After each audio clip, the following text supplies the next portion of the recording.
proposed bill by the House of Representatives for the Independent National Electoral Commission to simultaneously conduct all elections into the offices of the President, state governors, and National Assembly, state houses of assembly, and local government areas on the same day has been generating mixed reactions. Two major trains of arguments have ensued as a result, with one favoring the idea because of perceived potential to save avoidable costs. But for those opposing it, the entire notion of holding a compressed general election within a space of 24 hours in Nigeria is a recipe for unprecedented disaster because of lack of infrastructure and volume of logistics involved. Arise News analyst Dayo Sobowale is here to discuss this bill, as well as to look at the merits and demerits of the proposal and its potential impact on Nigeria's electoral process. Good afternoon, Mr. Sobowale. Many thanks for joining us. It's a pleasure being here, as usual. Now, when you look at the single-day election model, how does it address the massive logistical challenges in a country that has geographically and demographically diverse elements like Nigeria? Well, I think it is a matter of execution of the program. You see, the second, when you are introducing this topic, the second view is what I agree with. You see, in that, you see, technologically, digitally, you are in no position to do it one day. You are in no position to do it one day. I reiterate that. But then, see, nothing is impossible. If, obviously, we can't do it in 2027, but if some miracle happens and we are able to make great progress in technological advancement, whereby, like they do when they vote in some houses in some states, you see, people just press a button and the result shows. You know, we don't have light, we don't have so many things. It is almost an impossible thing. But you see, the idea of conducting the election and creating the local government is what I find admirable. And in that recommendation and the bills going on in the National Assembly, they are trying to look for the best way for us to have a credible election, a credible, believable, transparent election that takes cognizance of what we have on the ground. But you see, even if you look at the last election or previous elections, you see that there are serious logistical problems. Logistical problems in printing and delivery of ballot papers all over. You can see 2 days before, people are still flying by air to, and this is a very vast country. It's a very vast country.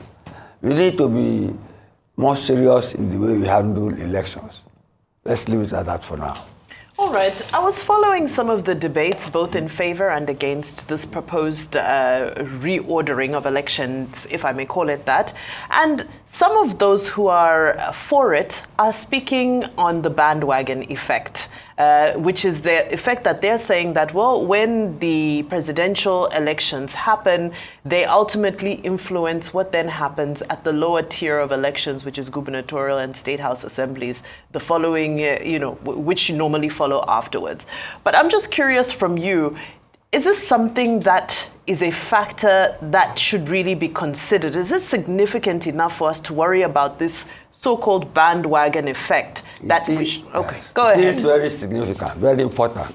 And you see, it is behind this notion of doing everything in one day.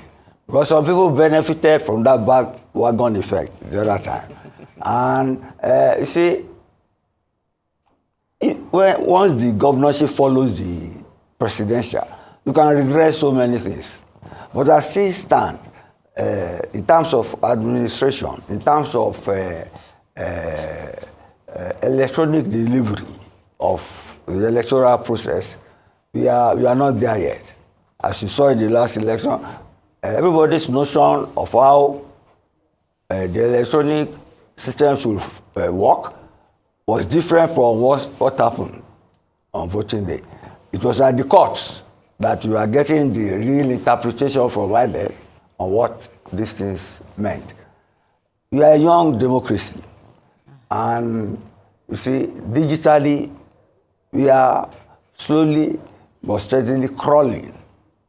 I would advise we perfect what we have on the ground now. And then in that brief, too, there is something about local government elections. Yes. You see, I'm interested in that. I like the idea of having an independent body for it.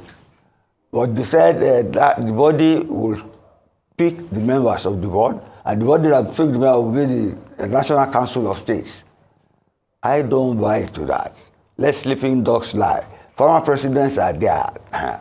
There's no way, Nigeria, they want to influence whereas they are supposed to be in the past. Even though present governors will be on that body. So let them think out something different. But the idea is good. My own suggestion, again, is that they should make sure that elections to national offices, the presidency, governor, are done. Okay, election into local governments are done 2 years after the presidential election. So we have a sort of using the local government elections to assess the popularity of the incumbent party or the incumbent president and the ruling party, so that it can influence steadily the next election. I would like that to be put into it. Also, yeah. Mr. Sobowale, it's clear we need to tick a number of boxes before we arrive at that implementation of this objective. But we'd like to thank you for your time here on Newsday. We appreciate your insight as always. Arise News analyst, Mr. Dayo Sobowale.